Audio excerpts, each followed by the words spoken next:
Hello, ഇന്നിപ്പോൾ എല്ലാവരുടെയും favourite ആയിട്ടുള്ള ഫ്രഞ്ച് ഫ്രൈസിൻ്റെ വീഡിയോ ആണ് കേട്ടോ. ഇത് അടിപൊളി ഫ്രഞ്ച് ഫ്രൈസ് നമുക്ക് എങ്ങനെ വീട്ടിൽ തയ്യാറാക്കിയെടുക്കാം. നമുക്ക് ബ്രോസ്റ്റിൻ്റെ അൽഫാമിൻ്റെ ഒക്കെ കൂടെ ഫ്രഞ്ച് ഫ്രൈസ് കിട്ടുമ്പോൾ നല്ല ഇഷ്ടമല്ലേ. നമുക്കൊക്കെ നല്ല ഇഷ്ടമാണ് കേട്ടോ. എല്ലാവർക്കും അങ്ങനെ തന്നെ ആയിരിക്കും എന്ന് കരുതുന്നു. അതേ ടേസ്റ്റിൽ, അതേ ക്രഞ്ചി ആയിട്ട്, അതേ ക്രിസ്പി ആയിട്ട് നമുക്ക് വീട്ടിലും തയ്യാറാക്കിയെടുക്കാം. അതിന് നമുക്ക് പൊട്ടാറ്റോ ഇങ്ങനെ നീളത്തിൽ കട്ട് ചെയ്യണം വേണ്ടത്.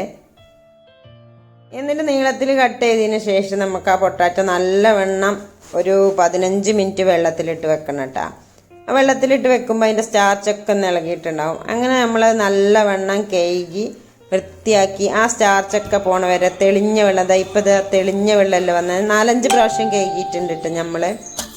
അങ്ങനെ തെളിഞ്ഞ വെള്ളമായിട്ടുണ്ട്. തെളിഞ്ഞ വെള്ളത്തിന് ശേഷം നമ്മൾ ഒരു പാനിൽ ഗ്യാസിൽ വെള്ളം വെച്ച് അത് വെട്ടി തിളക്കുമ്പോൾ നമ്മൾ അതിലോട്ട് ഫ്രഞ്ച് ഫ്രൈസ് ഇട്ട് കൊടുക്കട്ടോ.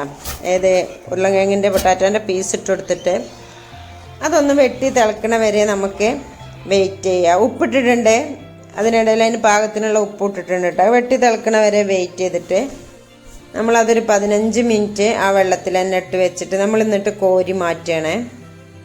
15 മിനിറ്റ് വെള്ളത്തിലിട്ടതിന് ശേഷം നമ്മൾ ടവലിലോട്ടാണ് കേട്ടോ കോരി മാറ്റണത്. ടിഷ്യൂ പേപ്പർ ആയാലും മതി. എന്നിട്ട് നമ്മൾ അതിലായ വെള്ളങ്ങളൊക്കെ നല്ലവണ്ണം ഈർപ്പൊക്കെ ഒപ്പിയെടുക്കണം. ഈർപ്പൊക്കെ ഒപ്പിയെടുത്തിട്ട് നമ്മളൊരു പാനിലോട്ട് ഇട്ട് കൊടുക്കുന്നുണ്ട് കേട്ടോ. നമ്മളൊരു പ്ലേറ്റിലോട്ട് ഇട്ട് കൊടുക്കണം. അതിന് മേലെ നമ്മൾ കോൺഫ്ലവറാണ് വിതരുന്നത്. നിങ്ങളുടെ കയ്യിൽ കോൺഫ്ലവർ ഇല്ലെങ്കിൽ അരിപ്പൊടി ചെയ്താലും മതി, എന്നാലും ബെറ്റർ ആവും. ഇങ്ങനെ നമ്മളൊരു പാൻ ഗ്യാസിൽ വെച്ചിട്ട്